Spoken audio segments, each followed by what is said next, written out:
Vibhuti-pada. The first 5 angas of yoga eliminate external causes of mental distraction step by step. Yama and Niyama remove disturbances caused by uncontrolled emotions and desires. Asana and Pranayama eliminate distractions arising from the physical body. Pratyahara, by detaching the sense organs from the mind, cuts off the external world and the impressions it produces on the mind.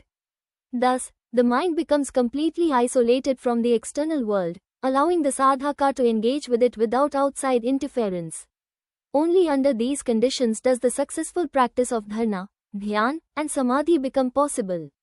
Dharana explained Deshbandhishchitsya Dharana. 3.1. Dharana is the mind's fixation on a particular point in space.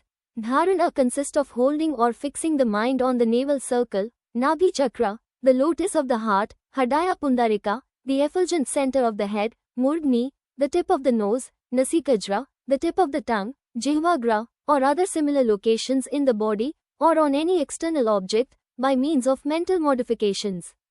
Dhyan, meditation. Tatra Pratyayekanta Dhyanam. 3.2. In dharana, the continuous flow of similar mental modifications is called dhyan or meditation. In dharana, the flow of mental modifications related to the same object remains confined to the desired place, though the thought process occurs intermittently and in succession. When, through practice, this flow becomes continuous, appearing as an unbroken stream, it is called dhyan.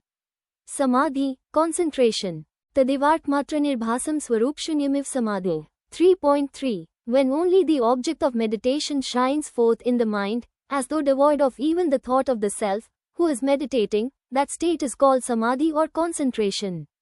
When meditation deepens to the point that only the object remains, obliterating all traces of reflective thought, it is known as samadhi.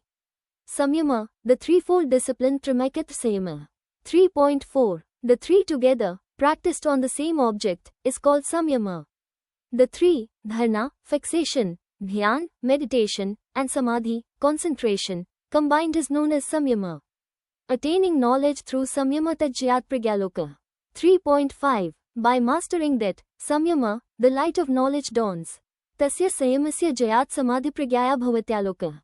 By mastering the art of samyama, the light of knowledge emanating from concentration shines forth. As samyama becomes firmly established, so does the knowledge attained in samadhi, growing purer and purer. Application of samyama tasya bhumishu vinyoga. 3.6. Samyama is to be applied progressively to the successive stages of practice. The internal nature of dharana, dhyan, and samadhi.